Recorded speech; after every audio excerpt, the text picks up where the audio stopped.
votre présence, parce que c'est un samedi après-midi, c'est pas forcément évident de s'intéresser à des questions, aux questions de l'Europe. Enfin, l'Europe, en fait, c'est pas le bon mot. Le bon mot, c'est Union européenne.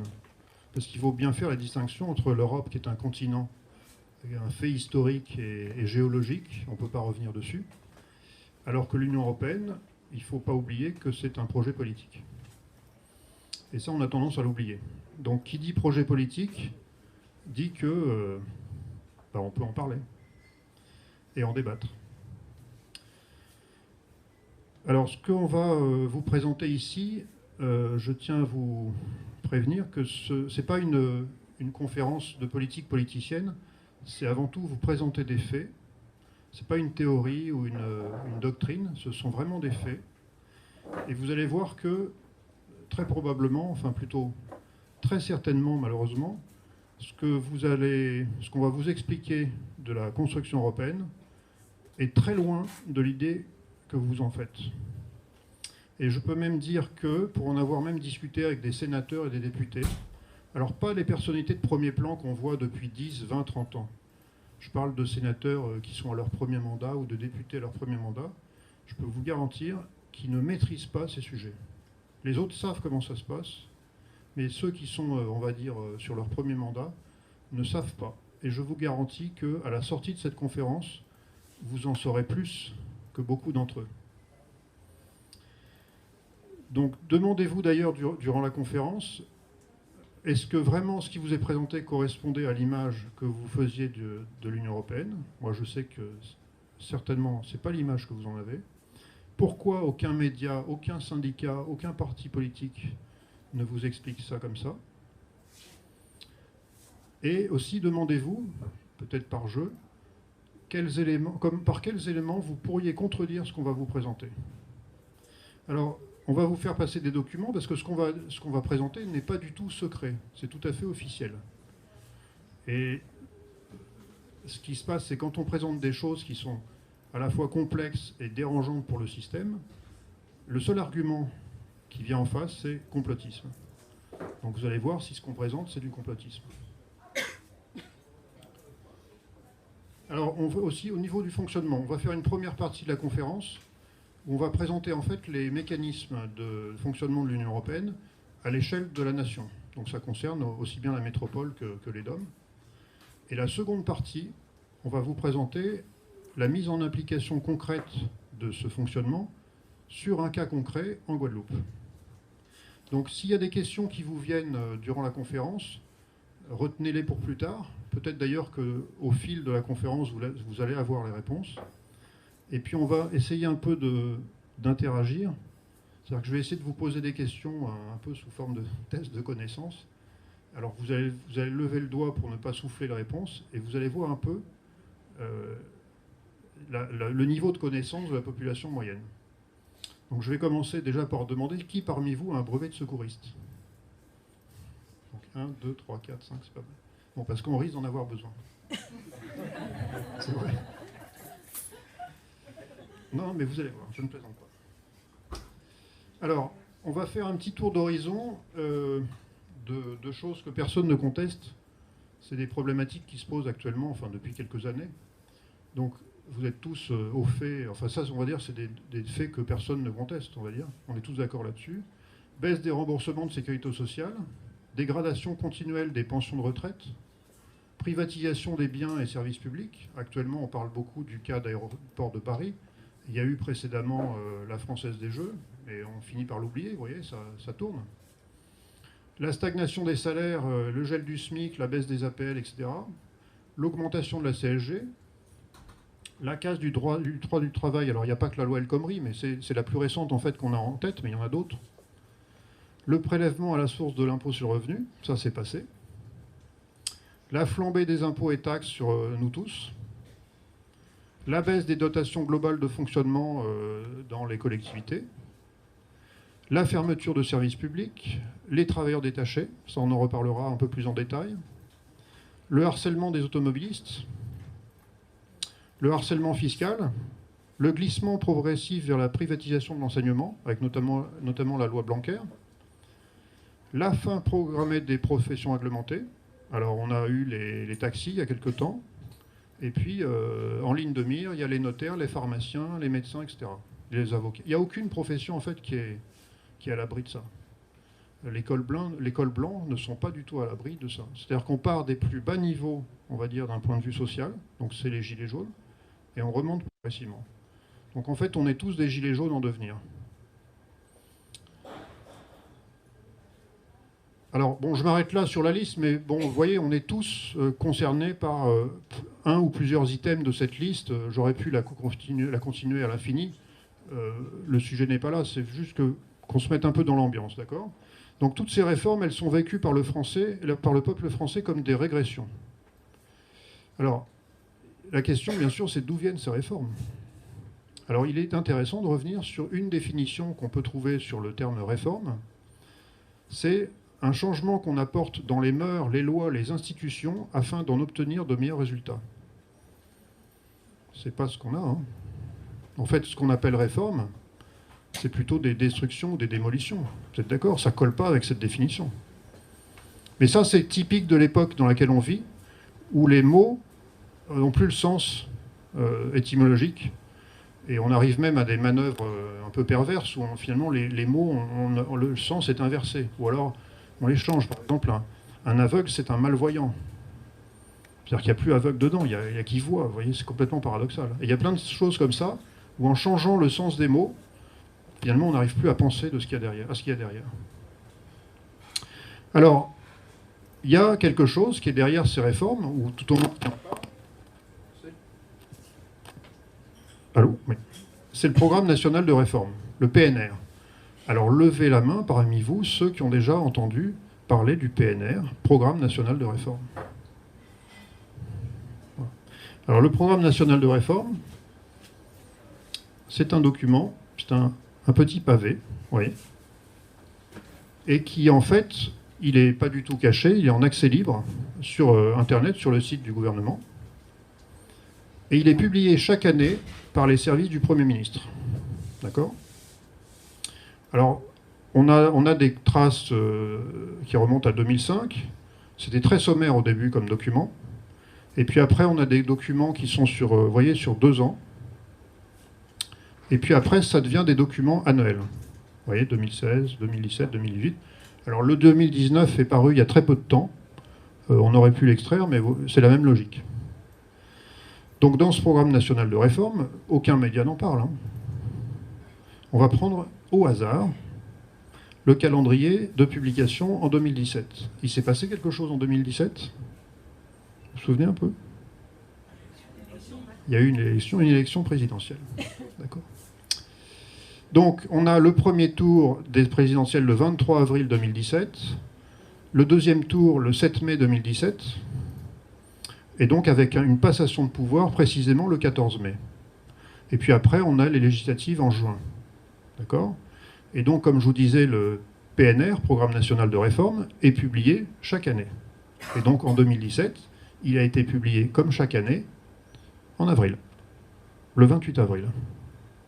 C'est-à-dire 9 jours avant qu'on fasse le choix d'un nouveau président. Ou alors 16 jours avant la passation de pouvoir, ou 51 avant le changement de député.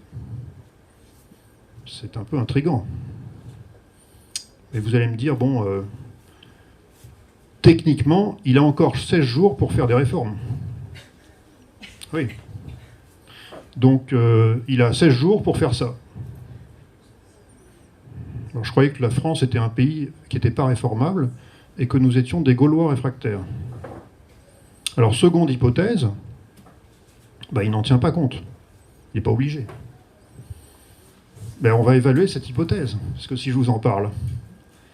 Mais déjà, il y a quand même un truc troublant. Ça fait longtemps qu'on savait qu'il y avait une élection en avril 2017. Pourquoi on a mis en branle toute une administration, sur l'année qui précède, pour élaborer ce document? Eh bien, on va voir. Je vais vous le faire passer un peu plus tard. Donc, on va... alors, le PNR, c'est du blabla, vous allez voir. avec des phrases comme relancer la croissance pour une dynamique de l'emploi. Vous voyez, le truc très marketing qu'on a partout. Et puis, comme dans tout document, il y a les annexes, et on les lit jamais. Or, il y a une annexe, l'annexe 1, qui est très intéressante. Donc, c'est des pages et des pages de tableau. D'accord ? Et si on prend la première page, enfin l'entête de ce tableau, on a tableau de suivi des recommandations pays. Ça, qui a entendu parler des recommandations pays? Levez la main. Personne. Alors, ce qui est d'autant plus étonnant, c'est que sur le site du gouvernement, sur le site trésor.economie.gouv, là, à la page où on nous fournit le PNR, voilà ce qu'on en dit. Le programme national de réforme expose la stratégie du gouvernement pour répondre aux grands défis de l'économie française et pour mettre en œuvre les objectifs de la stratégie Europe 2020 pour une croissance intelligente, durable et inclusive. Vous voyez, je vous disais, on est un peu dans le blabla. Déjà, il ne parle pas de recommandations. Le PNR s'inscrit depuis 2011 dans le cadre du semestre européen. Qu'est-ce que c'est ? Qui articule son examen avec celui du programme de stabilité, ça vous avez peut-être entendu parler. Il est préparé en lien avec l'ensemble des administrations concernées et fait l'objet d'une consultation des parties prenantes. Bon, ça sera moins technique après. Hein. C'est juste pour vous mettre dans l'ambiance. En tout cas, dans cette présentation, sur la page du site, il n'y a jamais le mot recommandation. Et si vous lisez le PNR, nulle part il y a écrit recommandation, sauf dans l'annexe 1. Donc je vais vous le faire passer et on va commencer à étudier cette annexe 1. J'ai mis des marque-pages pour aller directement à la bonne page, parce qu'il y en a, je ne sais pas, 260. Alors, regardez le tableau, comment il est présenté. On a des mesures, on a une colonne avec fait, donc qu'est-ce qui est déjà fait par rapport à ces mesures, et qu'est-ce qui est en cours ou à venir. Et on a en amont des recommandations et des sous-recommandations, un acronyme bizarre, on ne sait pas ce que c'est, CSR1, ne cherchez pas, vous ne trouverez pas, pour l'instant.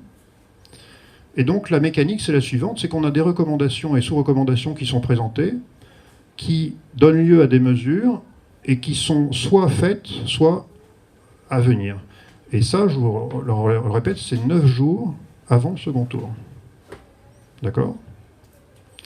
Alors, allons voir un peu dans le détail de certaines pages de cette annexe. Regardez. Dans les mesures en cours ou à venir, on nous parle de quelque chose qui est, peu importe ce que c'est, on verra le détail après, progressivement à compter du mois de septembre 2017. C'est-à-dire que juste avant le choix du président, on a déjà des mesures qui sont programmées. Autre chose, la troisième vague de revue des dépenses présentée dans le jaune annexé au projet de loi des finances 2017 est en cours. Réécriture du code par une commission d'experts d'ici 2019. Les mecs voient loin. Hein. D'ici août 2019, fusion des branches. 2 projets de décret. Alors un décret, ça prend du temps à être élaboré. Alors quand c'est au stade de projet, vous voyez un peu. Les textes réglementaires sont en cours de préparation avec un objectif de publication au 2e trimestre 2017, donc juste après la passation de pouvoir. Et donc ce document est publié, je vous le rappelle, 9 jours avant le 2e tour des présidentielles et 7 semaines avant les législatives. Étrange. Alors maintenant, voilà, allons voir ce que c'est que ces recommandations, parce qu'on ne sait toujours pas ce que c'est. Alors, les recommandations, il s'agit à la base d'un texte qui est émis par le Conseil de l'Union européenne, autrement nommé le Conseil des ministres de l'Union européenne. Alors là, je vous ai mis l'exemple de 2018, mais chaque année, on a ce document. Donc, petite précision, parce que vous avez plein de structures dans l'Union européenne. Vous avez le Conseil de l'Europe. C'est en fait une sorte de mini-ONU, si je veux faire simple. Je crois qu'il y a 47 pays dedans. Il n'y a pas que les pays de l'Union européenne, il y a également la Russie, la Norvège, la Suisse, vous voyez. Donc ça, ce n'est pas en lien avec l'Union européenne. Il y a le Conseil européen qui réunit les présidents des États de l'Union européenne. Et puis il y a le Conseil, ou autrement nommé le Conseil des ministres de l'Union européenne, qui réunit, en fonction du sujet traité ce jour-là, les ministres dans la spécialité. Si c'est par exemple un sujet économique comme ce qui nous intéresse, c'est les ministres de l'économie qui sont conviés à ce conseil. Donc, ce document qui est donc émis par ce conseil Il parle bien du programme national de réforme pour l'année en cours. Il se réfère au traité de fonctionnement de l'Union européenne et notamment son article 121. Alors, qui a lu le traité de Lisbonne? Personne? Entier? Oui. Alors, je précise. Donc, effectivement, on avait eu un référendum en 2005 qui était une proposition de traité constitutionnel européen. D'accord? Et puis, le peuple avait eu la très mauvaise idée de dire non à 54,8%. C'est un scandale. Et donc, on nous l'avait refourgué 2 ans après, en 2008. C'était M. Sarkozy et M. Fillon, son complice, sous forme, là, c'était pas un traité constitutionnel, c'était un traité inter-État, qu'on a appelé le traité de Lisbonne. Juridiquement, c'est pas une constitution, donc on peut pas trop, comment dire, les attaquer. Mais il est de notoriété publique que ce traité de Lisbonne, c'est exactement le même contenu que le traité de constitution de l'Union européenne. Ça a été dit par notamment Valéry Giscard d'Estaing dans un éditorial dans le Figaro, je crois. Lui-même explique qu'on a simplement changé les numéros des alinéas, enfin des articles, et l'ordre des articles. C'est la même chose. Il y en a qui se sont amusés à comparer à la virgule près, c'est la même chose. Donc on s'est fait avoir. Et donc il y a des articles, là on parle du 121, au total c'est à peu près 440 pages. Donc même ceux qui nous l'ont vendu, c'est pas possible qu'ils l'aient eu. Oui. Alors je vais vous le faire passer. Ça c'est une version commentée. Il y a un peu plus que 440. C'est pour vous donner une idée de la densité du truc. Et donc tout est conditionné par ça. Donc là, ces recommandations du Conseil, elles font référence à l'article 121. Mais également, il y a écrit « vu la recommandation de la Commission européenne ». Ça, c'est quand même assez étrange, puisqu'on nous parle de recommandations qui font référence à une autre recommandation. Vous voyez, c'est un peu les poupées gigognes. Eh bien, qu'est-ce que c'est que ces recommandations en amont? C'est un texte qui lui émane de la Commission européenne, qui date de quelques jours avant. Et regardez le titre, recommandation du Conseil. C'est tordu. C'est pas une erreur de traduction, hein. C'est vraiment écrit comme ça. Également dans la version anglaise. Donc en fait, la Commission européenne émet des recommandations et le Conseil les reprend. Et quand on compare, c'est la même chose à la virgule près. Donc en fait, ils ne se foulent pas. D'accord? Copier-coller. Alors, voyons voir cet article 121 dont on parlait. Alors, vous voyez, en dessous de 121, il y a ex-article 99 TCE. C'est Traité constitutionnel européen. C'est ce que je vous disais. C'est le même. Donc, on va regarder juste ce qui est surligné. Le Conseil, sur recommandation de la Commission, élabore un projet pour des grandes orientations de politique économique des États membres de l'Union. La Commission surveille l'évolution économique dans chacun des États membres. Donc, vous voyez, la Commission surveille, ainsi que la conformité des politiques économiques avec les grandes orientations visées au paragraphe 2. La suite, les États membres transmettent à la Commission des informations sur les mesures importantes qu'ils ont prises dans le domaine de leur politique économique. Ces informations, c'est le PNR. En fait, il n'est pas fait pour nous. Il est fait pour la Commission. Lorsqu'il est constaté que les politiques économiques d'un État membre ne sont pas conformes aux grandes orientations, la Commission peut adresser un avertissement à l'État membre concerné. Là, ça chauffe. La Commission peut décider de rendre publiques ses recommandations. C'est-à-dire, dans l'autre sens, ça veut dire que la Commission peut décider de ne pas le faire. Et il se trouve que pour la Grèce, chaque année, comme tous les pays de l'Union européenne, la Grèce reçoit des recommandations.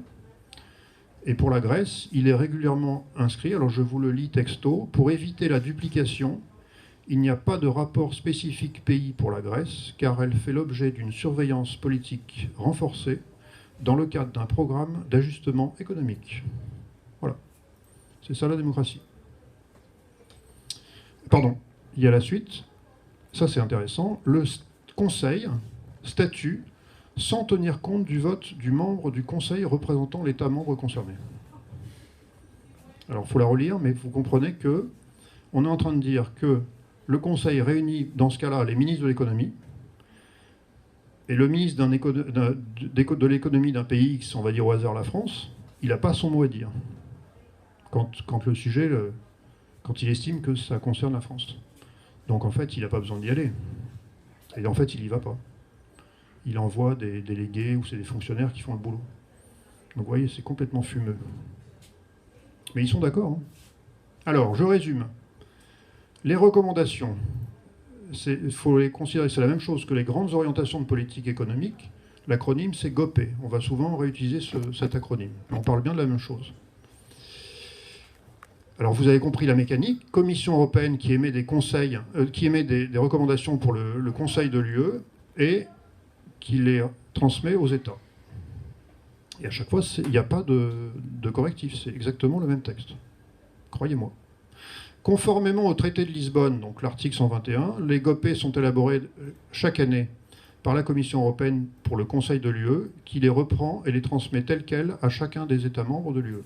Donc déjà, là, je pense que c'est clair pour tout le monde. Du moins, j'espère. Alors, exemple de recommandation 2016, au hasard. Donc vous avez quelques pages avec tout un blabla, et à la fin, il y a, on va dire, un résumé en quelques points. Alors c'est du langage, hein, toujours, il faut dynamiser l'emploi, favoriser, vous voyez, c'est des trucs, il faut lire en fait entre les lignes. On va prendre juste le point numéro 5, et on va zoomer dessus. Alors on commence par la première partie, prendre des mesures visant à réduire les impôts sur la production et le taux nominal de l'impôt sur les sociétés, tout en élargissant la base d'imposition sur la consommation, notamment en ce qui concerne la TVA. Si je prends mon PNR 2017, donc l'année suivante, l'annexe 1, oh, alors on a compris qu'en fait, la colonne sous recommandation, ça reprend une fraction de cette recommandation. D'accord ? Pareil pour la suite, supprimer les dépenses fiscales inefficaces, notamment celles dont le rendement est nul ou faible, et adopter la réforme concernant la retenue à la source de l'impôt sur le revenu, ça vous dit quelque chose, des personnes physiques d'ici la fin de l'année 2016. Et donc vous avez compris que ce CSR 5, ça correspondait à l'acronyme Country Specific Recommendation. Donc le gouvernement français utilise des acronymes anglais dans un document. Donc vous avez compris la présentation maintenant. Alors maintenant, allons un peu dans le détail sur cette deuxième sous-recommandation de la recommandation 5, supprimer les dépenses fiscales inefficaces. La mesure qui a été décidée par l'État français en réponse à cette recommandation, mettre en place le prélèvement à la source contemporain de la perception des revenus par les contribuables. Donc ça vous dit quelque chose. Donc les mesures qui ont été mises en place, c'est des articles dans la loi des finances du 29 décembre 2016. Et qu'est-ce qu'on dit? C'est qu'il y a encore des choses à venir. D'accord? Et ça, je vous le répète, c'est entre les deux tours des présidentielles. Alors, ensuite, on va reprendre la première sous-recommandation de cette recommandation 5, et vous allez voir que ça va devenir un peu troublant. Prendre des mesures visant à réduire les impôts sur la production, c'est-à-dire en gros l'impôt sur les sociétés, et le taux nominal de l'impôt sur les sociétés, tout en élargissant la base d'imposition sur la consommation, notamment en ce qui concerne la TVA. En résumé, on fait basculer la fiscalité des entreprises vers les citoyens. C'est clair. Alors prenons une des mesures qui a été prise, poursuivre la montée en charge de la contribution climat-énergie. Ça ne vous trouble pas? Que pour répondre à une recommandation qui vise à réduire l'impôt sur les sociétés, on en vienne à poursuivre la montée en charge de la contribution climat-énergie. Allons un peu plus loin. Application de la trajectoire 2017 adoptée en loi de finances rectificative 2015 avec un tarif carbone incorporé dans les tarifs des taxes sur les produits énergétiques de 30,50 € par tonne de CO2 en 2017 contre 22 en 2016. Et donc, c'est quand même très étonnant. Si on prend un document qui est annexé au projet de loi des finances, alors le projet de loi des finances, c'est des milliers de pages. Je ne l'ai pas amené. Mais j'ai amené juste une annexe. Il y en a beaucoup. Hein. Et dedans, il y a une page qui est intéressante. Je vais vous la faire passer. On a l'explication de la crise, enfin, la goutte d'eau qui a fait déborder le vase pour les gilets jaunes.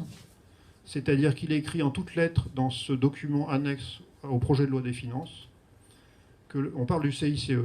Alors le CICE, c'est le crédit impôt compétitivité emploi. C'est en fait une baisse d'impôt sur les sociétés. C'est 40 milliards par an. Alors je vous donne les chiffres.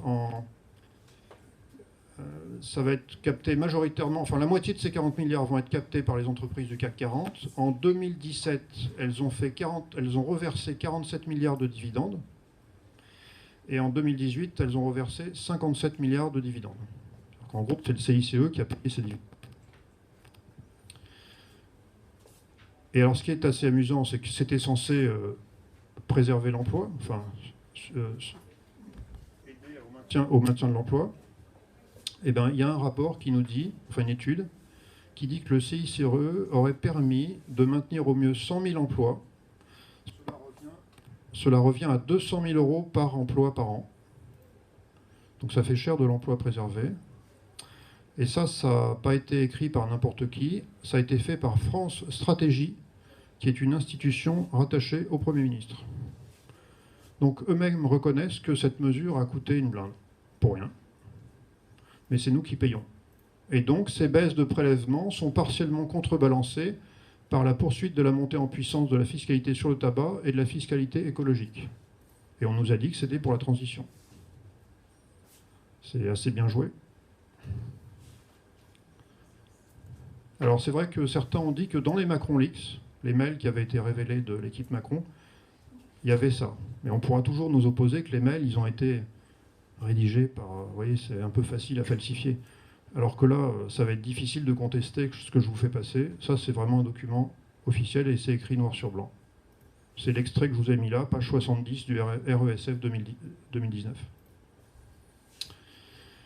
Donc, une gouvernance par le mensonge, mais ça, c'est qu'un exemple. Hein, je pourrais vous en sortir à foison. On résume, en 2016, présidence Hollande, la France diminue massivement la fiscalité sur les grandes entreprises en réponse à des recommandations de la Commission européenne. En 2017, présidence Macron, la France poursuit cette baisse de fiscalité et décide de compenser ses pertes de recettes en partie par de nouvelles taxes sur les carburants et le tabac, payées par les consommateurs. En 2018, la taxe sur le carburant est présentée aux citoyens contribuables comme une incitation fiscale à la transition énergétique. En 2019, ceux qui osent se révolter contre cette taxe, sans même connaître le fond de l'arnaque, c'est ça qui est le plus grave, subissent de la part du gouvernement une hyper-répression qui tente de les discréditer en les assimilant tous à des violents, des foules haineuses, etc. Enfin, vous connaissez tout le vocabulaire de la novlangue. Voilà, ça c'est typique. Alors là, je vais vous mettre un petit extrait vidéo qui est très parlant. Vous allez comprendre. Ah non.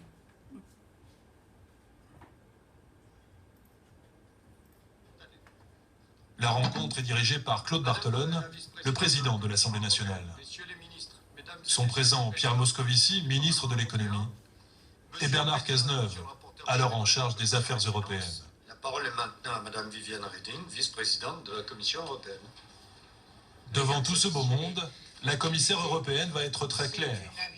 Selon elle, si l'Europe veut exister et sortir de la crise, les nations doivent obéir à Bruxelles.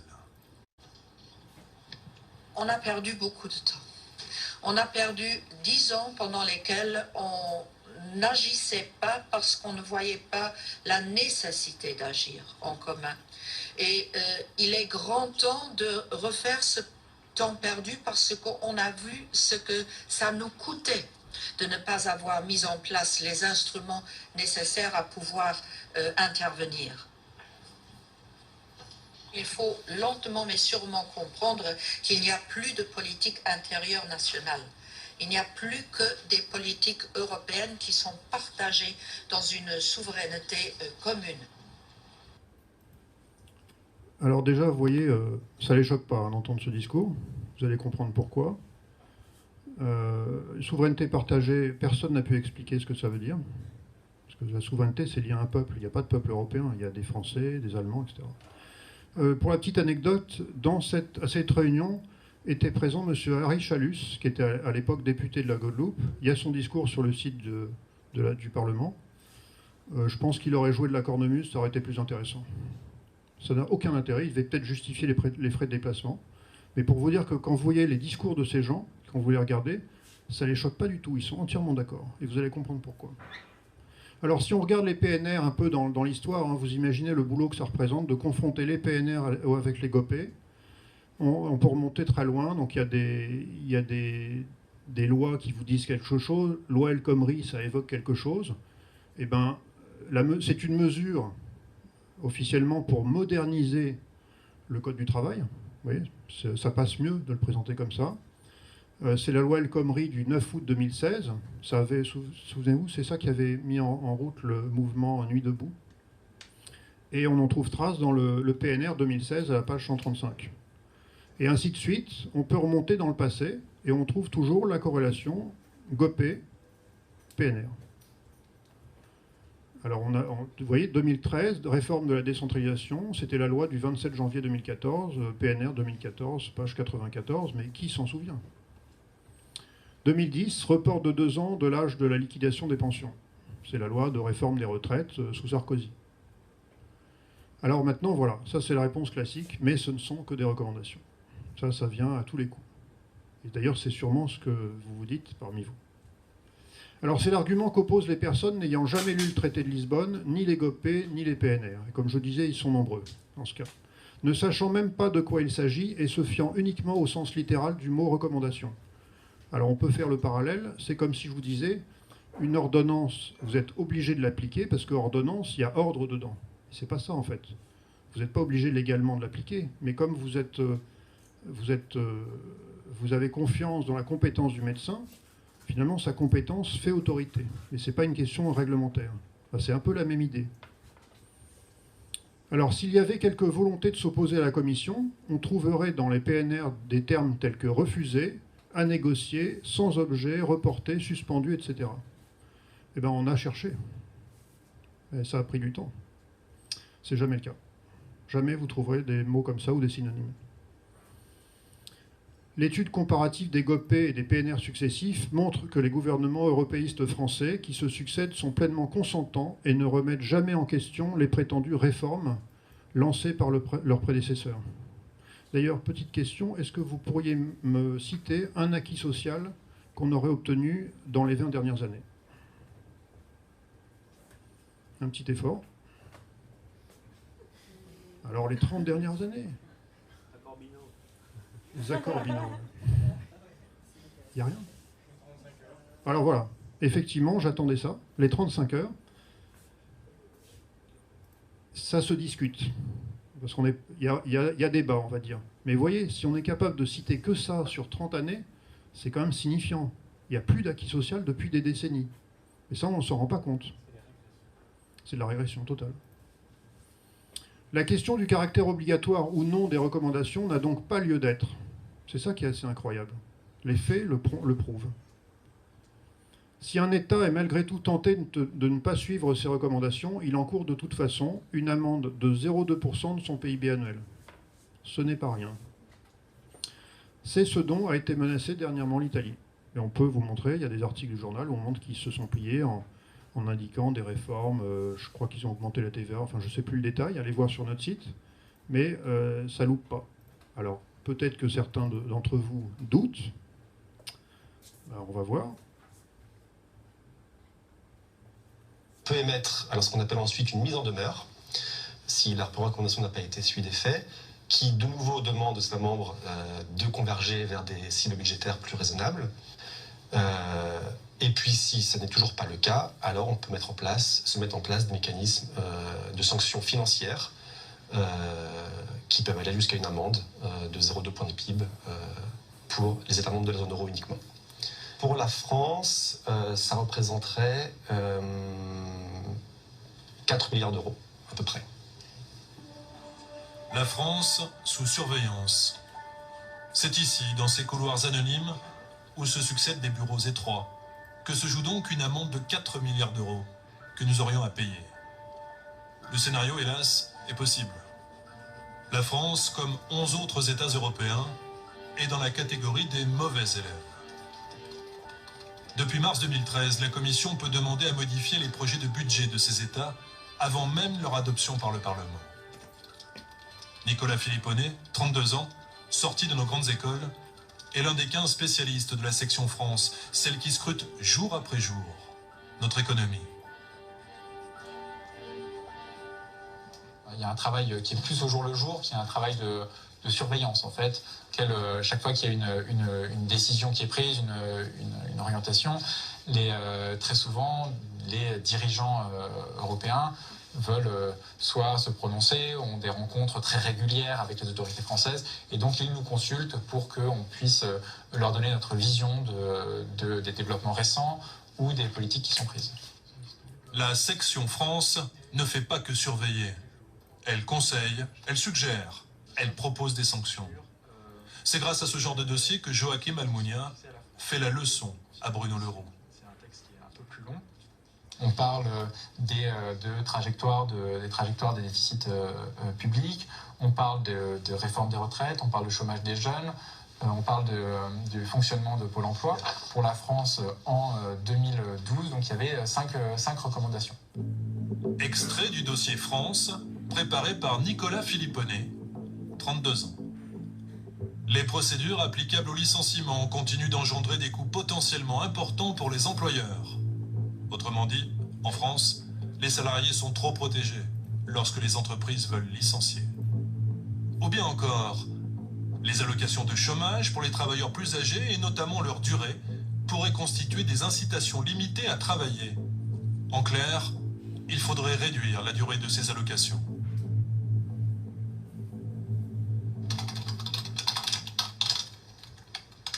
Ce qu'on peut espérer, c'est qu'effectivement, nos recommandations, le bilan approfondi qu'on a publié, ont contribué à la prise de conscience par les autorités françaises que de ce point de vue-là, il y avait un problème et qu'il fallait prendre des mesures.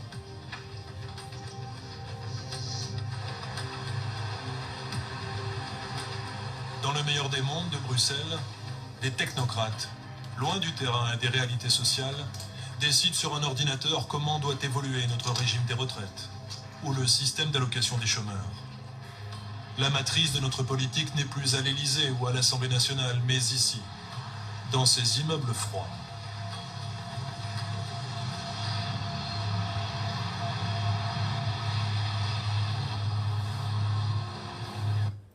Voilà, alors qui levez la main ceux qui connaissaient ce monsieur Philipponnet?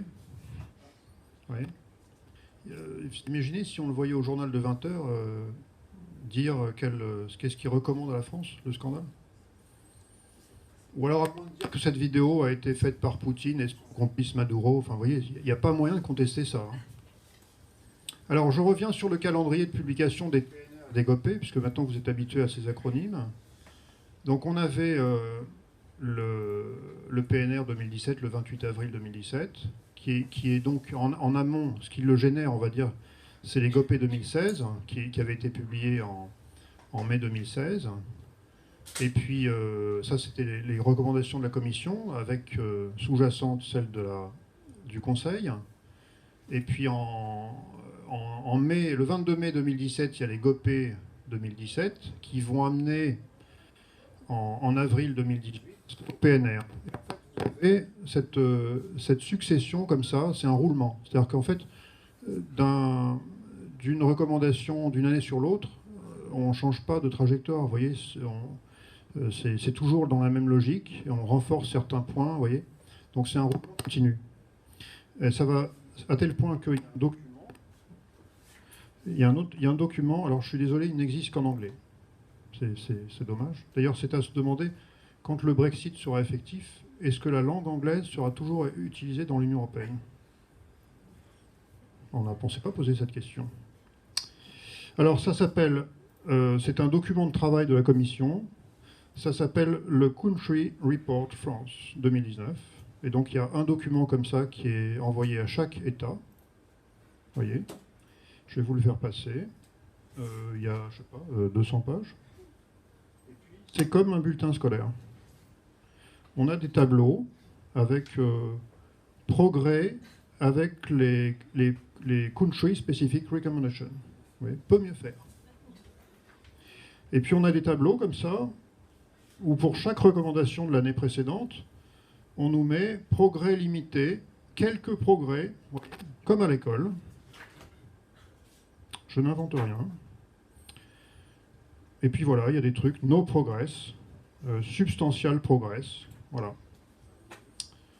Donc ça dépend des matières. Il y a des élèves qui sont moins bons dans certaines matières. Je vous le fais passer. C'est affligeant. Alors, quelque chose qui est assez signifiant à mon avis, c'est quand on regarde le nombre de pages du PNR, sachant qu'il ne change pas de police de manière radicale, ou voire pas du tout.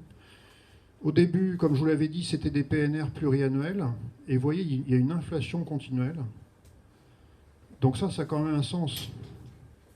C'est un peu comme la théorie de la grenouille, vous savez, vous faites bouillir de l'eau, vous jetez une grenouille vivante dedans, et elle saute, et elle survit. Par contre, si vous mettez la grenouille dès le départ dans l'eau froide, elle chauffe, elle ne se rend pas compte, et elle meurt. Faites l'expérience chez vous. Donc c'est un peu la même idée. C'est-à-dire que ça s'infiltre progressivement, et ça devient de plus en plus prégnant dans nos choix économiques. Et ça va beaucoup plus loin. Parce que vous pourriez me dire, le PNR, c'est très circonscrit à certains sujets. Déjà que c'est parfois des sujets énormes. Vous voyez, la loi El Khomri, c'est pas rien. Mais alors, pour ce qui est le plus gros, en fait, des choix budgétaires de l'État français, c'est la loi des finances, avec le projet de loi des finances. Donc il y a un document, alors ça, je vous l'avais dit, c'est des palettes, je n'ai pas pu venir avec aujourd'hui, parce qu'il n'y avait pas de place pour se garer. C'est des palettes de documents. Et bien sûr, ce qui est intéressant, c'est les annexes. Et c'est toujours cette annexe que je vous ai présentée tout à l'heure, où il y a un petit tableau. Ça, c'est le rapport économique, social et financier 2019, publié le 2 octobre 2018. C'est pareil chaque année. Je vous donne juste des exemples, où on voit bien le titre « Suivi des recommandations pays 2018, liste des mesures depuis le programme national de réforme d'avril 2018 ». Donc on est bien dans le sujet.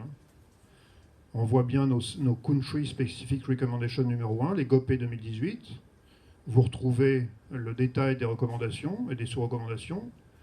Et qu'est-ce que l'on voit? C'est qu'en termes de mesures, pour répondre aux GOPE, on nous met carrément le projet de loi des finances, le projet de loi de financement de la sécurité sociale. Enfin, c'est des trucs énormes. C'est-à-dire que tous les sujets sont là-dedans. Vous voyez? LFI, LF, SSS, PLF, etc. Mais là, c'est pas, je vous dis, c'est des milliers de pages. Tout est sous contrainte.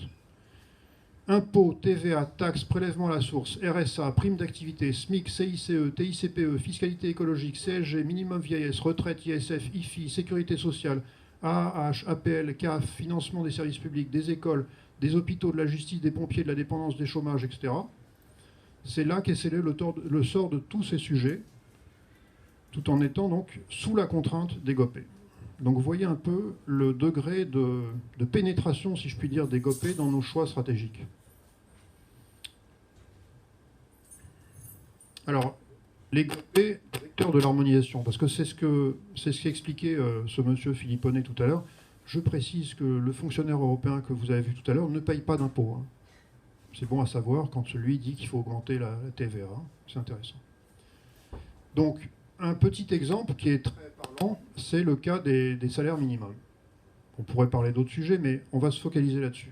Alors, les extrêmes dans l'Union européenne, c'est le Luxembourg et la Bulgarie. Dans le Luxembourg, le SMIC est à 1 923 € et la Bulgarie à 215. Voilà, mais il y a moins cher à côté. Rassurez-vous. Donc il y a des pays qui sont en gris foncé où il n'y a pas de salaire minimum.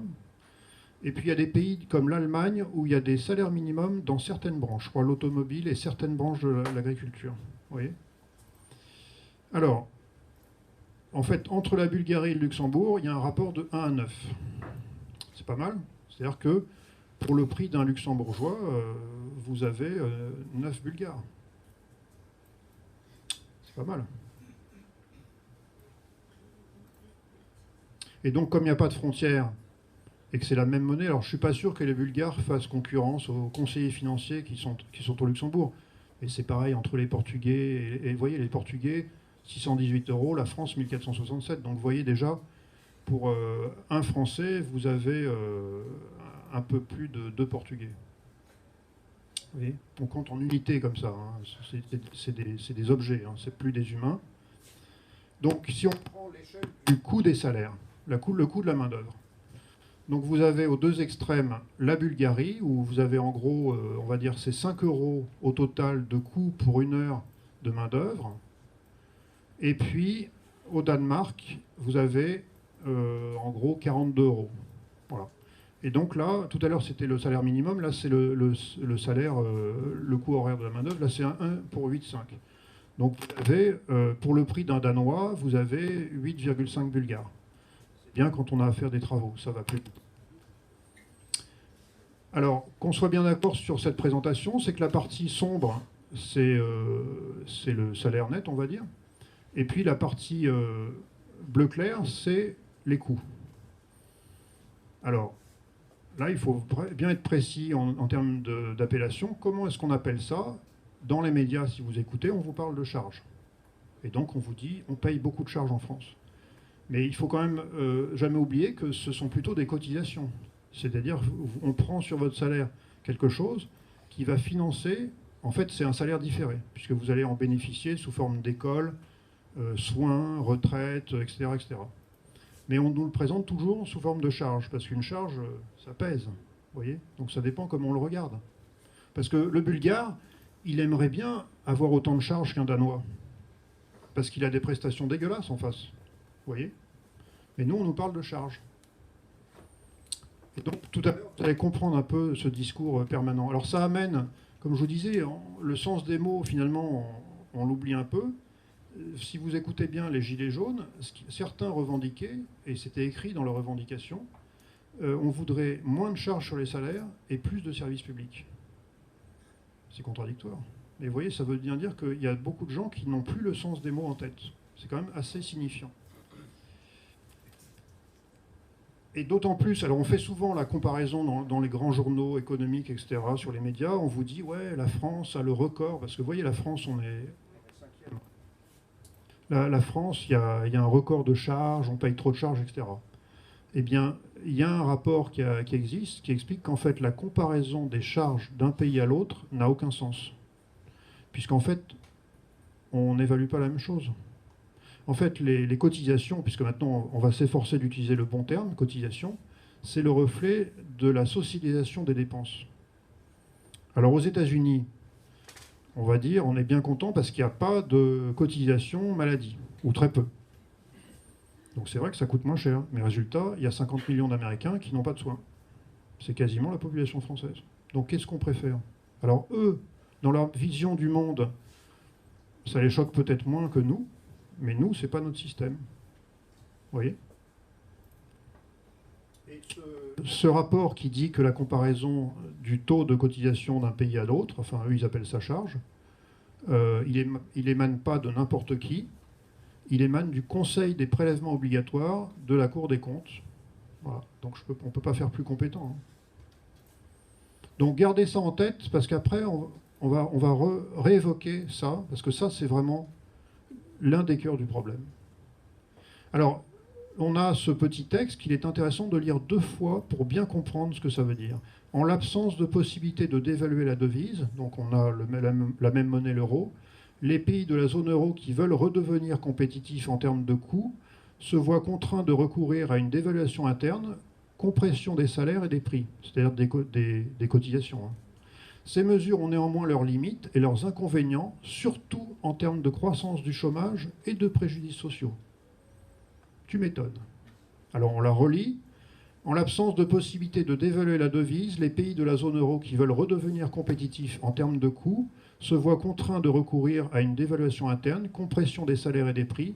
Ces mesures ont néanmoins leurs limites et leurs inconvénients, surtout en termes de croissance du chômage et de préjudices sociaux.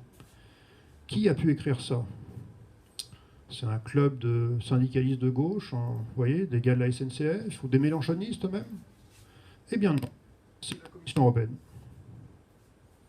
Donc la Commission européenne nous explique que ça ne marche pas, que ça ne marchera jamais, mais qu'il faut continuer. C'est quand même balèze. Je n'ai pas d'autres mots pour le qualifier. Alors la question, c'est maintenant, qui élabore les PNR?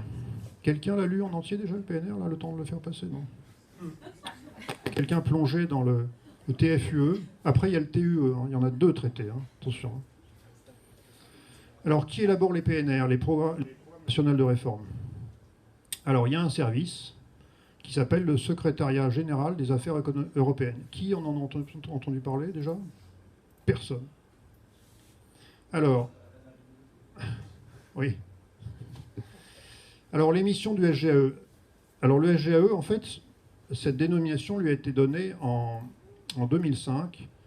Alors, si je vous dis le 11 septembre, ça vous dit quelque chose? Vous vous souvenez de l'année? Je n'ai pas besoin de vous... Vous savez tout ce qui s'est passé. Vous vous souvenez même ce que vous faisiez ce jour-là. Donc, c'était le choc du 11 septembre 2001. Et si je vous parle du choc du 29 mai, est-ce que ça vous dit quelque chose? Qu'est-ce qu'il y a eu comme attentat le 29 mai? Ben, l'année, vous êtes censé savoir, puisque pour le 11 septembre, vous saviez. Il y a eu un attentat. Il y a eu un attentat très très grave le 29 mai. Un attentat contre la démocratie. C'est que le peuple a osé, le 29 mai 2005, répondre non au référendum sur la Constitution européenne. Mais je ne vous dis pas ça par hasard. Le choc du 29 mai, c'est comme ça qu'ils en parlent dans les documents parlementaires et dans des rapports. Ça les a traumatisés. Vous voyez? Donc c'est M. de Villepin qui a fait ce décret. Donc vous voyez, ce que je vous dis, c'est ni propre aux socialistes, ni propre à la droite. Vous voyez, c'est vraiment transpartisan. Et on va revenir là-dessus, c'est important. Donc parmi les détails de ce décret, il est dit que le SGAE veille à la mise en œuvre par l'ensemble des départements ministériels des engagements souscrits par le gouvernement dans le cadre des institutions européennes. D'accord ? Assure la mise en œuvre des règles du droit de l'UE ainsi que le suivi interministériel de la transposition des directives et décisions cadres en liaison avec le secrétariat général du gouvernement. D'accord ? Alors ce service dispose de 145 agents, dont plus 35 détachés d'autres ministères, tous fonctionnaires donc non élus. Alors je précise qu'il y a également il y a un sénateur, je crois, communiste, qui dernièrement a révélé que dans les ministères, il y a des conseillers qui ont été embauchés uniquement avec pour mission de travailler sur les privatisations. Mais il y a également, il semblerait, c'est pas très sourcé, enfin il n'y a pas beaucoup d'articles qui en parlent, que dans les ministères, on a carrément des salariés détachés de grandes entreprises qui travaillent pour le bien public. Donc une grande entreprise de travaux publics dont je ne citerai pas le nom, de mettre à disposition des salariés à elle. Vous voyez, c'est de l'humanisme, hein, c'est de la générosité. Non, pas du tout. De dire ça. Alors, comme toute l'administration, un changement de gouvernement n'entraîne pas automatiquement le remplacement de ses agents, ce qui est un facteur important dans la continuité d'action de ce service. Il existe donc au sein de l'État français une structure insensible aux échéances électorales et pourtant en charge des choix stratégiques touchant à l'avenir de la nation. Et vous commencez à comprendre le calendrier que je vous ai montré tout à l'heure. Alors il y a un livre, alors là on est dans la littérature hyper spécialisée. Je pense que ce livre a été édité en 3 exemplaires, un pour l'auteur, un pour son conjoint, qui s'arrêtera à la préface, à la ligne « Je remercie mon conjoint de m'avoir soutenu pendant ces 5 années de rédaction ». Et puis le 3e, c'est moi qui l'ai acheté. Je ne sais pas où je l'ai mis, quelqu'un me l'a emprunté, je me demandais pourquoi, il ne me le rend pas, je pense qu'il a allumé son barbecue avec. Donc, préface de Jacques Chevalier. Alors, ce n'est pas un blogueur du dimanche. Jacques Chevalier, il est professeur de droit public à l'université de Panthéon-Assas. Donc, voilà. Et puis, la personne qui a rédigé, parce que ça c'est juste la préface, Virginie Lanceron, elle est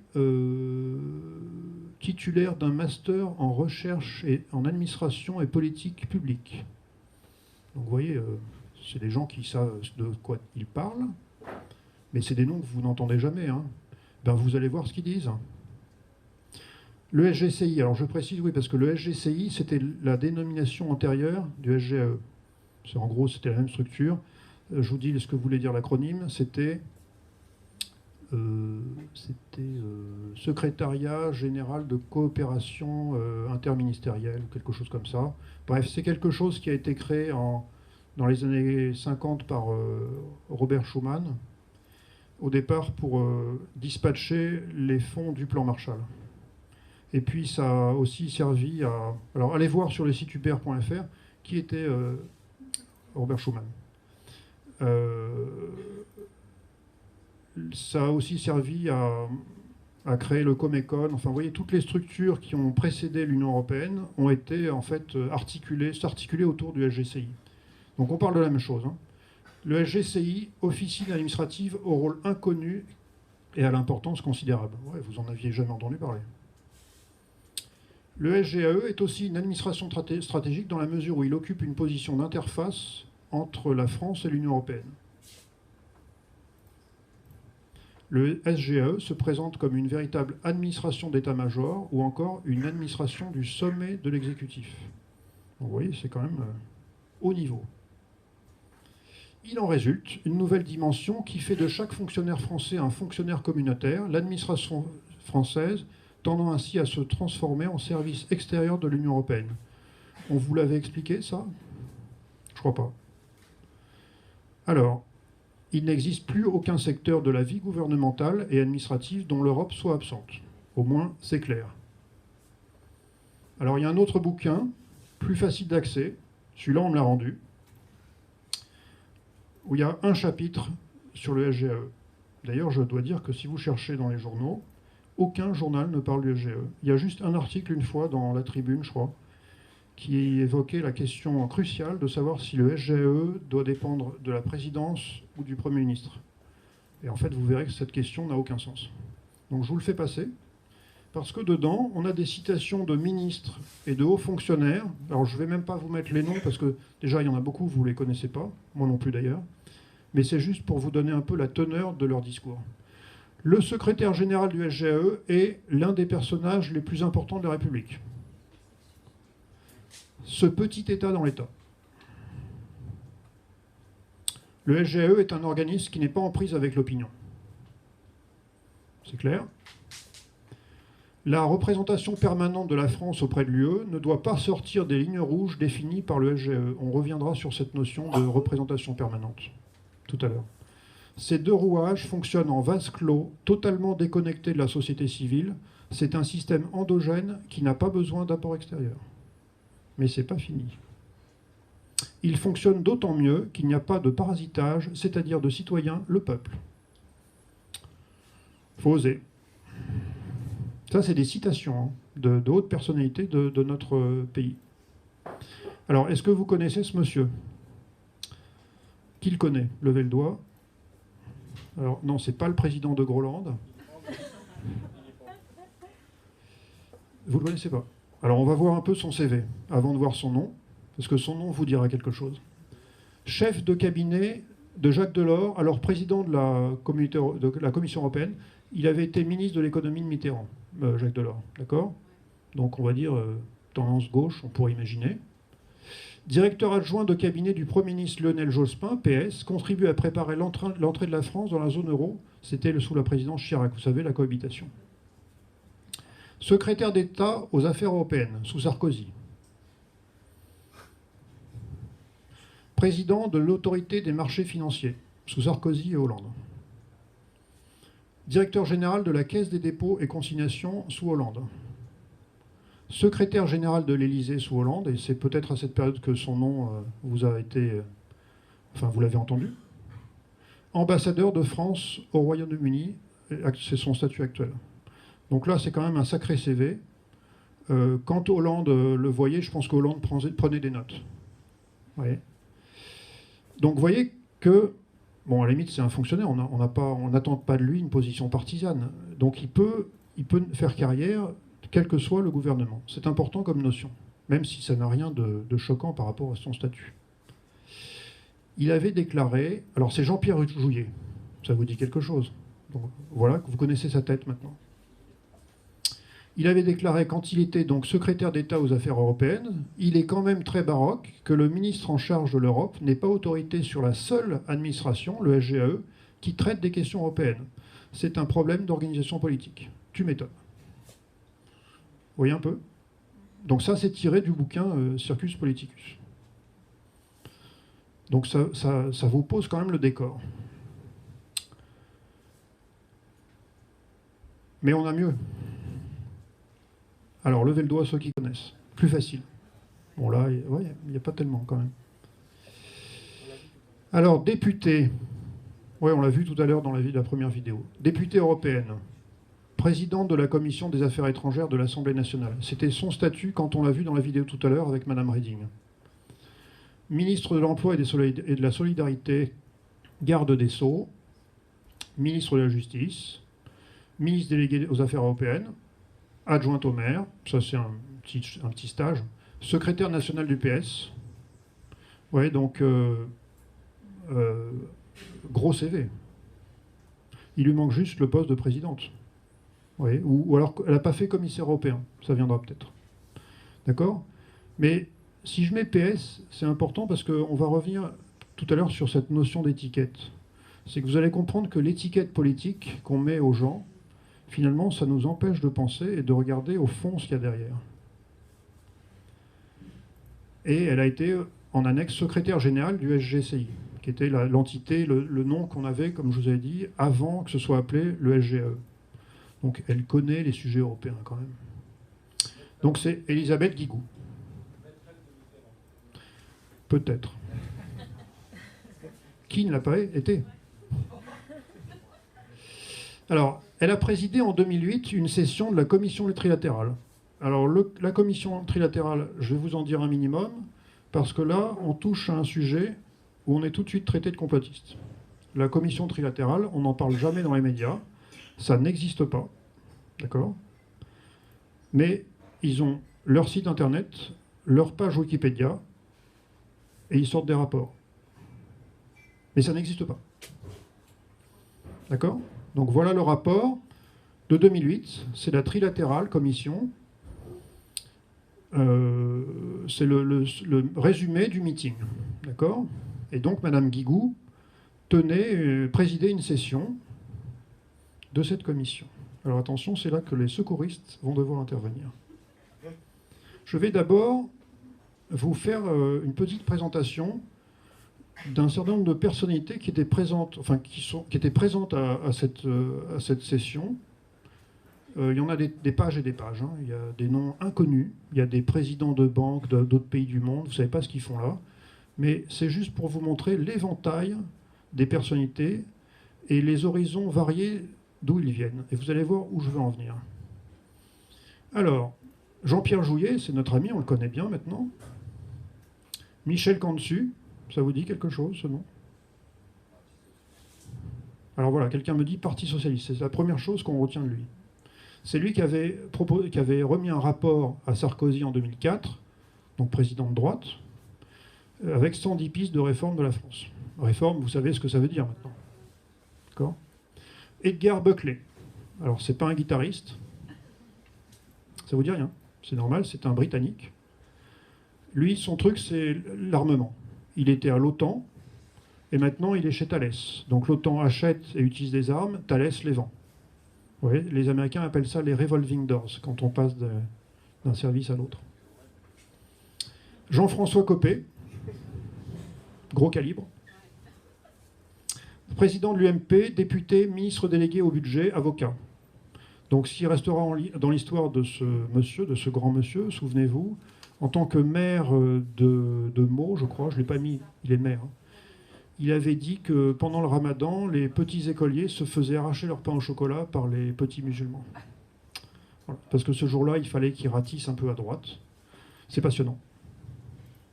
Nicolas Bavrez, alors ça vous dit quelque chose. Levez le doigt ceux qui connaissent ce nom. De nom. Le Monde, Le Point, Le Figaro.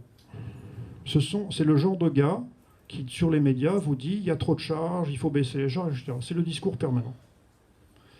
Mario Monti, c'est pas un personnage de jeu vidéo. Ça vous dit quelque chose. Président du Conseil des ministres italiens, centriste, commissaire européen. Peter Sutherland, c'est pas un acteur, vous aviez deviné, mais là, très très gros calibre. Il a le numéro de domicile de toutes les grandes personnalités de la planète, vous allez voir. Président de Goldman Sachs International, secrétaire général fondateur de l'OMC. C'est quoi l'OMC? C'est un lobby, en fait, qui promeut le libre-échange dans le monde entier. mais ça s'appelle Organisation mondiale du commerce. Directeur général du GATT. Le GATT, c'est un lobby qui a amené à la suppression des taxes douanières, des barrières douanières. Donc quand il n'y a plus de taxes de barrières douanières, c'est les citoyens qui payent. Commissaire européen, président de British Petroleum, l'une des plus grandes compagnies pétrolières du monde. Vachement polyvalent, le mec. Ministre de la justice irlandaise. C'est pas des postes simultanés, hein. Mais c'est vous dire un peu la polyvalence du gars. Et président de la trilatérale, de cette commission. D'accord ? Alors Goldman Sachs, vous connaissez, c'est l'une des plus grandes banques du monde, qui avait aidé la Grèce à truquer ses comptes pour rentrer dans l'euro. Et celui qui était vice-président à l'époque, c'était monsieur Mario Draghi. C'est pas le même que tout à l'heure. Mario Draghi, qui est aujourd'hui le président de la BCE. Et donc Goldman Sachs avait aidé la Grèce à truquer ses comptes pour rentrer. Et puis comme ils savaient après qu'ils se planteraient, ils avaient spéculé sur l'échec de la Grèce. Donc avec notamment les CDS, les crédits des faux swaps. Pour faire simple, le crédit des faux swaps, c'est un produit financier qui vous permet de vous assurer contre le risque que prend quelqu'un d'autre. Du style, vous assurez sur le risque d'incendie de la maison de votre voisin. Donc vous avez intérêt à ce qu'elle brûle. C'est le même mécanisme. Je dis ça parce qu'il y a un de mes voisins dans la salle. Donc il est président de la trilatérale. Très très gros calibre. Edmond Alfandéry, ça vous dit quelque chose? C'est assez loin. Ouais. Donc ancien ministre de l'économie sur le gouvernement Balladur, et maintenant il est chez CNP Assurance. Ça aide. Il a un carnet d'adresses. Nicolas Bétou. Ça c'est propagandiste. Voilà, propagandiste, c'est le même genre de gars que Nicolas Bavrez, Les Échos, Le Figaro. C'est celui qui distille trop de charges, baisser les charges, le coût du travail est trop élevé, etc. Anne Lauvergeon. Ouais, bonne réponse. Areva. On gagne rien. Hein. Présidente d'Areva. Voilà. Alors je précise que dans le... Ce qui est étonnant, c'est que dans la liste des personnalités, mais je le fais passer, il y a les noms des époux. C'est comme si vous alliez à une réunion de travail avec votre époux. Vous voyez le style? Alors, il y a le CV des époux, c'est des gros calibres aussi. Je veux dire, elle n'est pas mariée à un plombier, quoi. J'ai rien contre les plombiers. Son mari s'appelle Olivier Frick. FRIC. Pure coïncidence. Je ne mens pas. Hein. Allez vérifier tout ça, c'est Wikipédia. Hein. Benoît Potier, est-ce que ça vous dit quelque chose?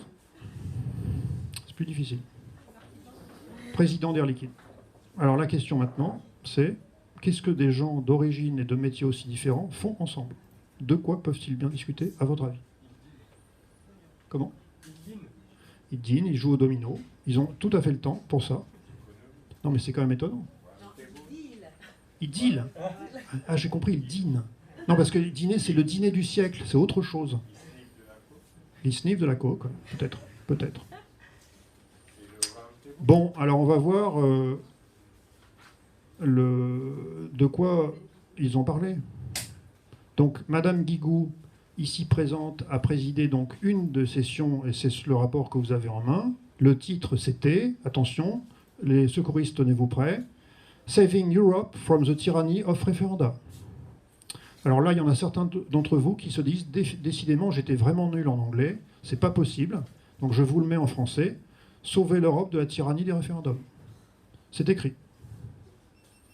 La tyrannie des référendums, c'est que le référendum de 2005, quand le peuple a dit non, ça les a choqués. D'accord? C'est un véritable attentat.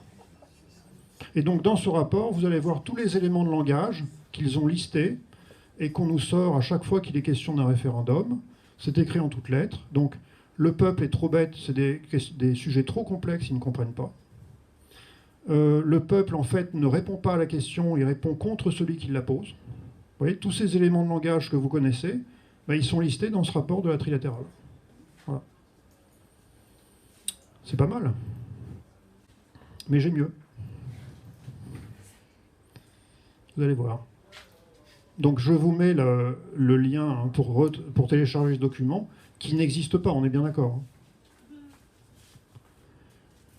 Alors, il y a d'autres citations de personnalités de la trilatérale, alors qui ne sont pas forcément dans cette réunion, c'est des citations, on va dire, dans l'histoire, on va dire.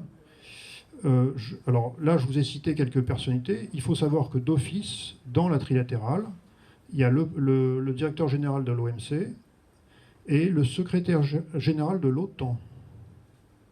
Il y avait un gars de Thalès, là. Il y a le secrétaire général de l'OTAN. Oui. Bon. Alors, voyons voir. Alors, ces déclarations, on les tire. Alors, elles ont été faites notamment on les voit dans Newsweek, mais on les trouve dans ce livre très intéressant, Europe Inc., comment les multinationales construisent l'Europe et l'économie mondiale. C'est un bouquin pas facile à lire à la plage, mais il y a énormément d'informations. Je vous ai mis des petits post-it pour trouver les citations que l'on va voir. Donc je vous le fais passer pour que vous voyez concrètement que je n'invente rien. Alors, première citation qui date de 1975, il y a des limites désirables à l'extension de la démocratie politique. Voilà. Il y a mieux. On monte crescendo. La souveraineté supranationale d'une élite intellectuelle et de banquiers est sûrement préférable au principe d'autodétermination des peuples. Ça, c'est 91. Il faut oser. Il y a mieux. On progresse.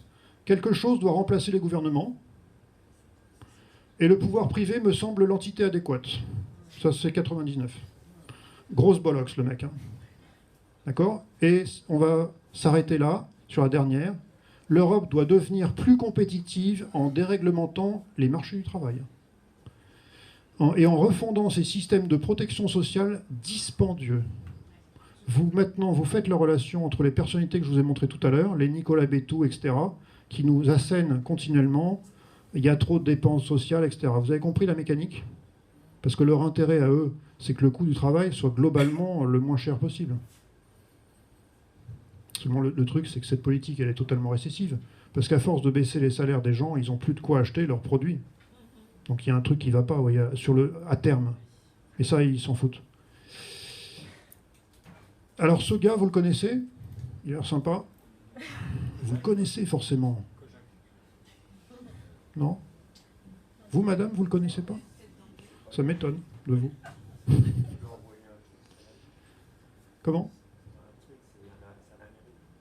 Non, non. Alors on va voir. C'est du lourd. Alors, membre du PS depuis 69. Donc socialiste dans l'âme, hein, entre guillemets.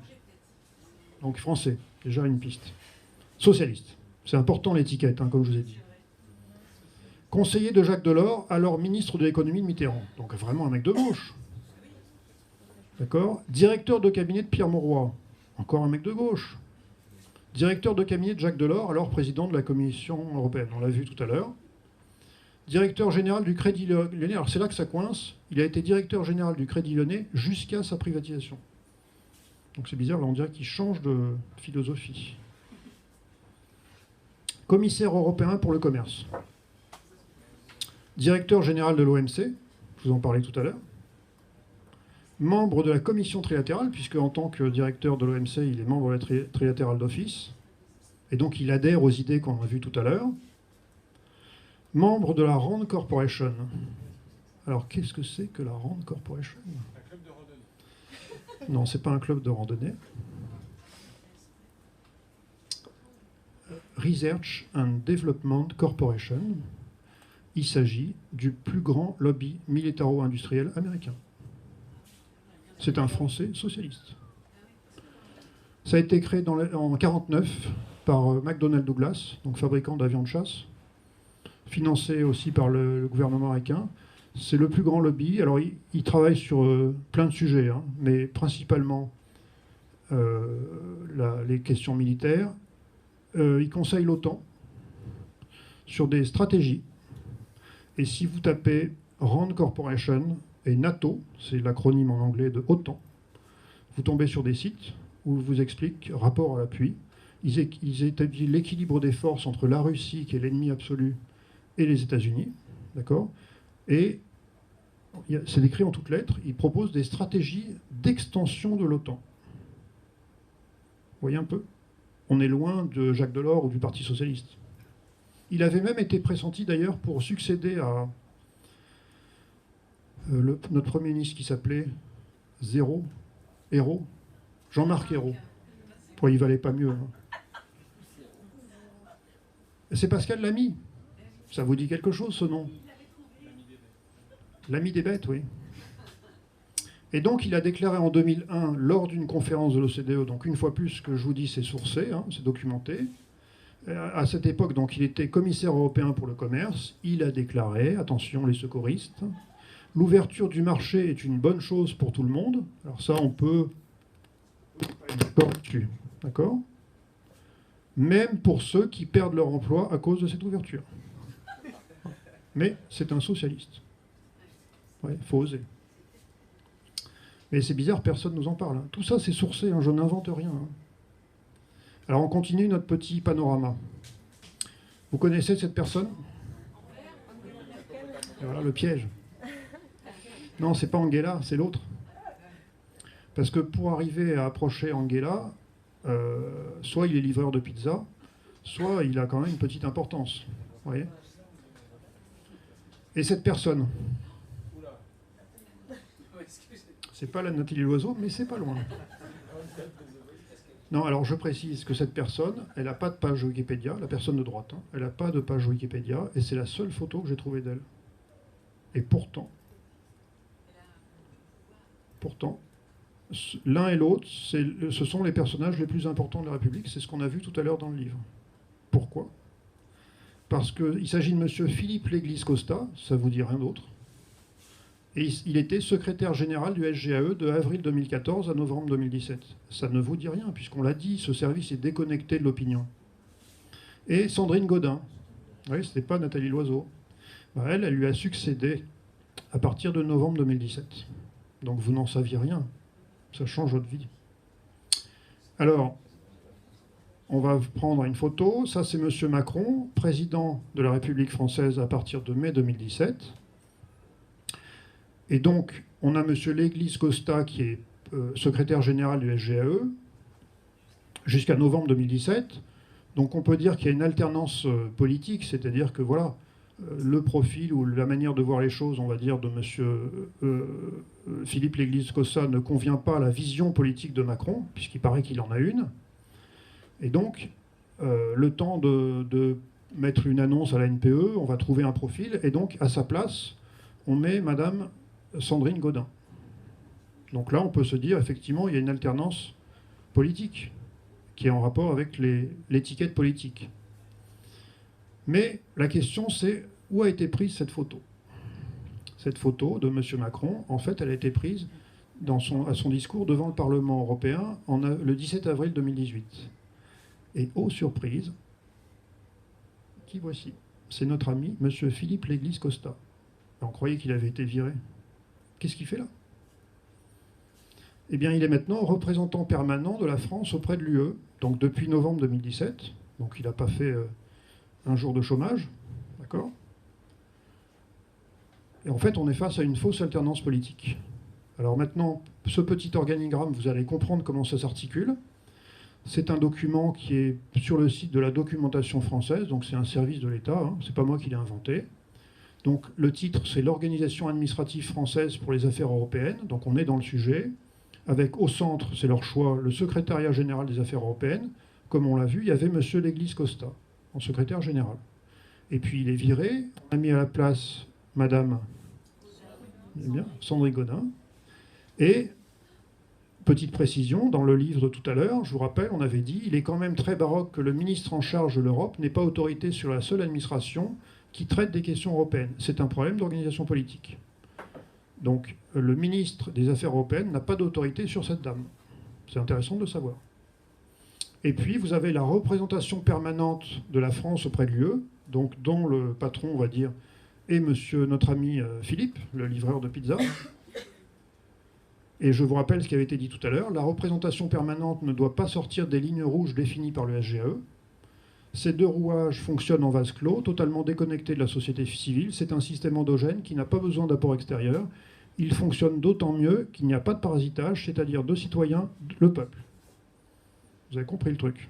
Il n'y a pas d'alternance politique, c'est les mêmes, on change juste de siège. Vous voyez? Alors qu'est-ce que l'on a?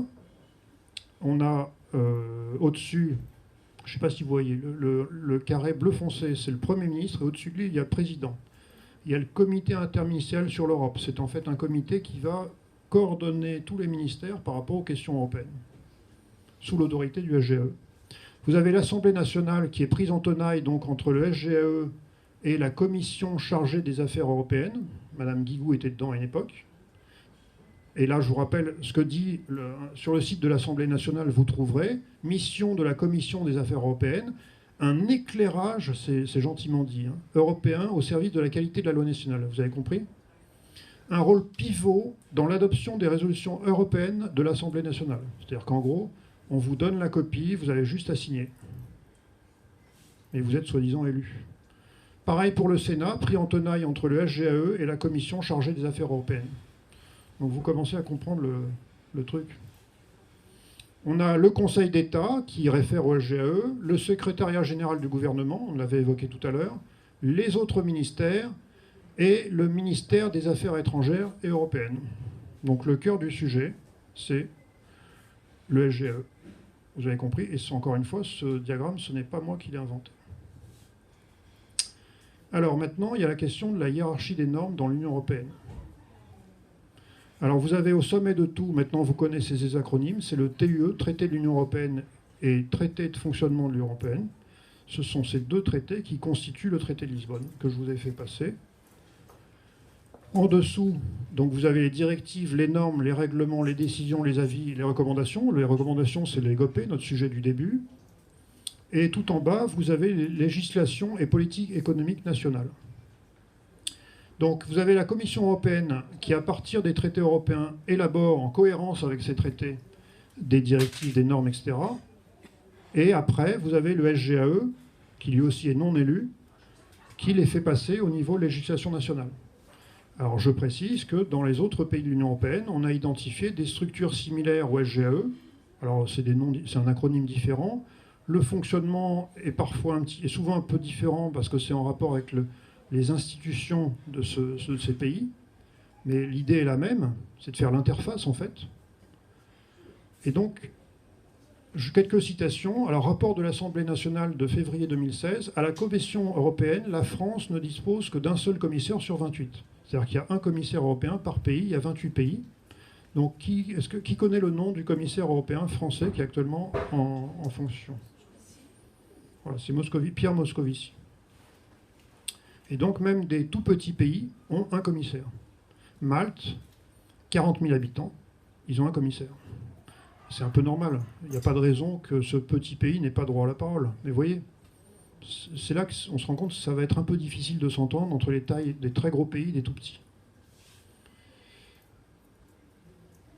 Alors, les membres de la Commission ne sollicitent ni n'acceptent d'instructions d'aucun gouvernement, institution, organe ou organisme. Article 17 du traité de l'Union européenne, vous avez bien compris que la France ne peut pas dire à M. Moscovici « Tiens, tu devrais plutôt faire ça parce que pour la France, c'est mieux ». Il n'a pas le droit. Entre les deux, vous avez le Parlement européen, vous allez me dire, qui vote les lois et tout ça.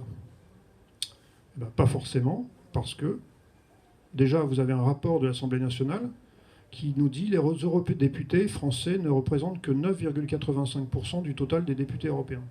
Alors, après le Brexit, ce sera monté, je crois que ce sera 10,5%. Et vous voyez, ça fait au mieux un dixième. Donc déjà, ça pèse pas lourd.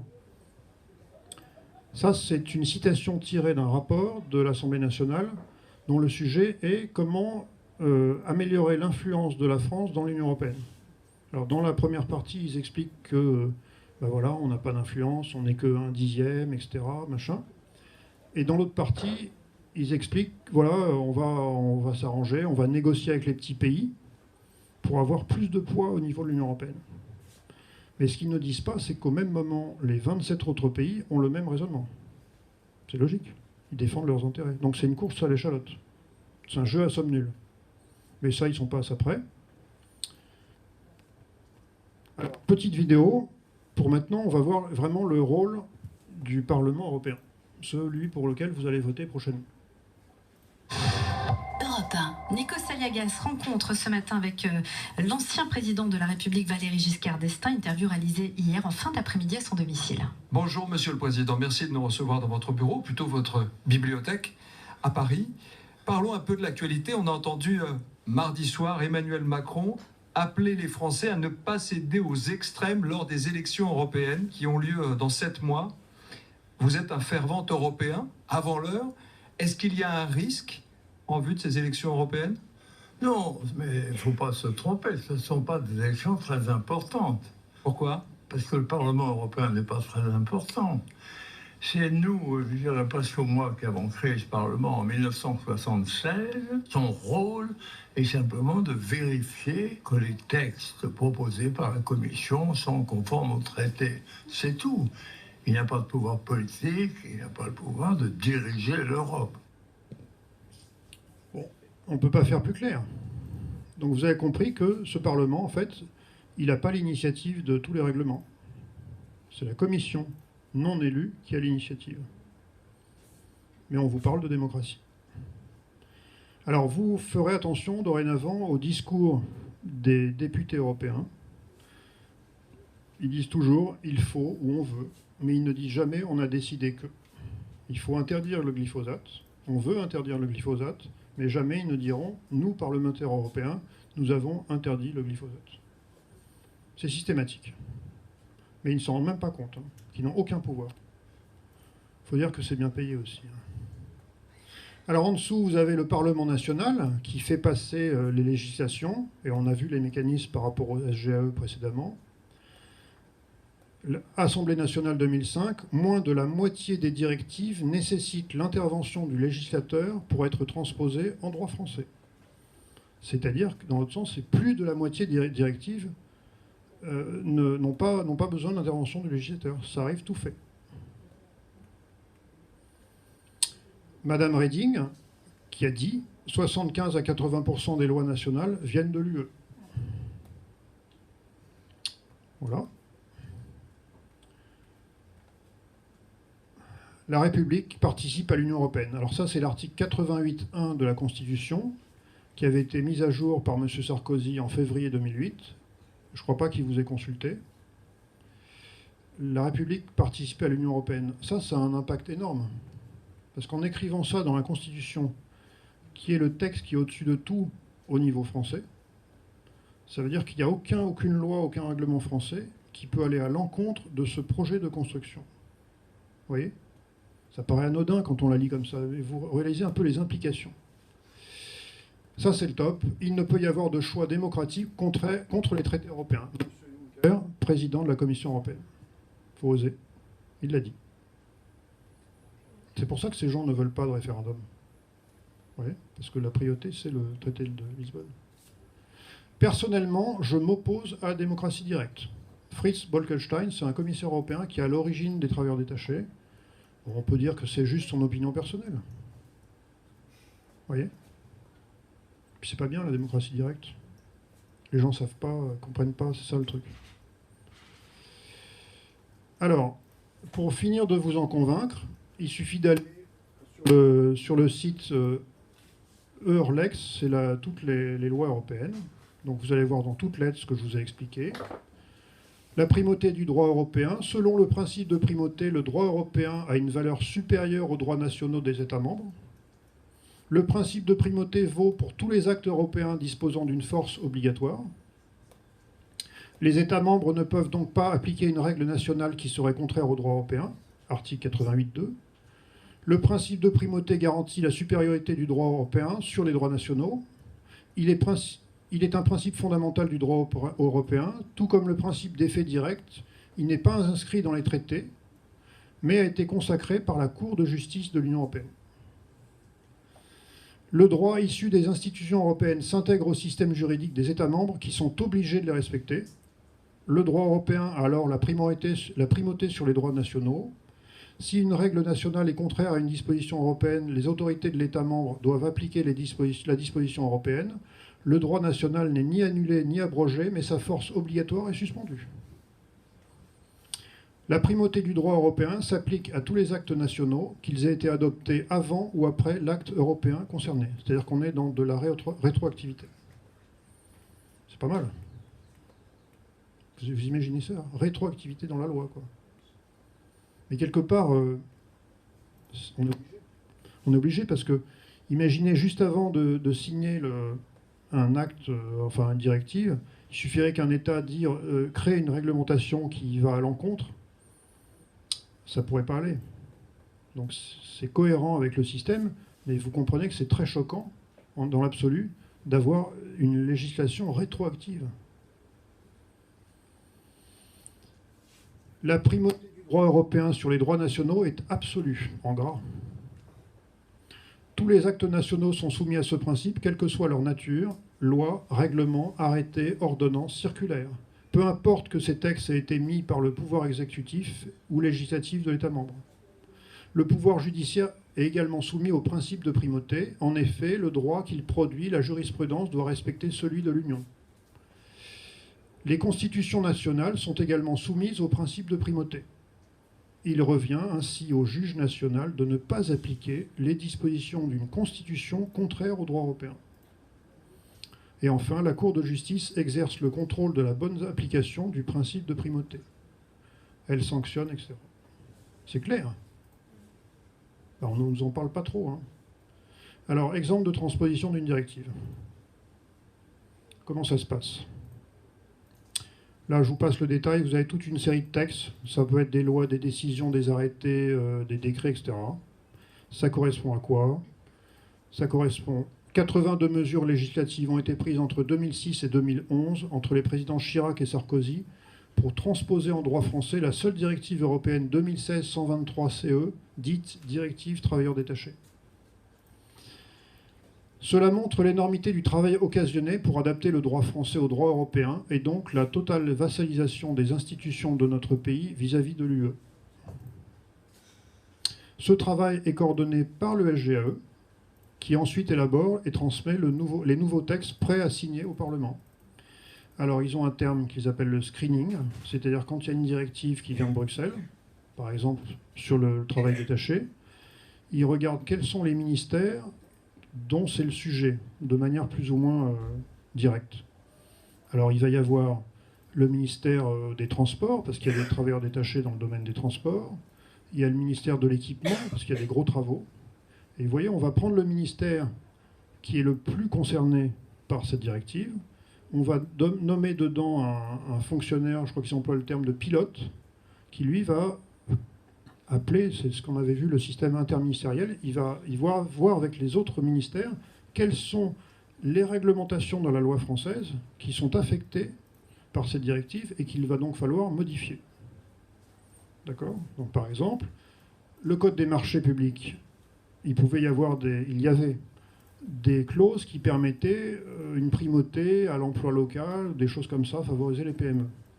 Eh bien, c'est contraire au principe de libre circulation, de non-discrimination par la nationalité. Donc ça, on les supprime du Code des marchés. Qu'en pensent ceux qui ont cru que Macron va faire bouger les choses parce qu'il est jeune, qu'il va faire bouger la France et qu'il a des idées ? Alors, conclusion, après tout ce que je vous ai montré, force est de constater qu'en fait, on est dans une démocratie illusoire, parce que vous l'avez compris, quoi qu'on vote, pour qui que soit qu'on vote, eh bien en fait, ça tourne tout seul. Et pourquoi ? Parce qu'ils sont pleinement d'accord. Donc je vous ai montré les GOP et les PNR, je vous ai montré les projets de loi des finances, je vous ai montré la hiérarchie des normes, et donc en conclusion, force est de constater que toutes les promesses, alors changer l'Europe, ça on nous le bassine depuis des décennies, chaque élection, renégocier les traités, Europe sociale, Europe des projets, Europe qui protège, etc., qui ont été faites à chaque élection, n'ont jamais été tenues. Ça, vous ne pouvez pas le contester. Faites appel à votre mémoire. L'étude du fonctionnement véritable de l'UE et du profil de ses élites, je vous en ai montré quelques-uns, révèle qu'elle n'est ni démocratique, ni faite pour servir les intérêts des citoyens. Au contraire, ce projet politique est en réalité un outil destiné à servir d'autres intérêts. Que les Français votent à gauche, à droite, à l'extrême gauche, à l'extrême droite ou à l'extrême centre, le programme des élus européistes sera en réalité toujours le même. Celui décidé par la Commission européenne non élue est consécutif à notre appartenance à l'UE. Nos élites, parfaitement au courant de ces mécanismes et y consentant pleinement, se gardent bien de nous l'expliquer, préférant faire carrière en divertissant l'opinion dans un théâtre d'opposition factice. La seule véritable opposition à cette mécanique infernale et délétère sur le plan social, économique, environnemental, etc., est celle qui consiste à défendre le Frexit, libérer la France de l'UE, de l'euro et de l'OTAN. Je vous remercie.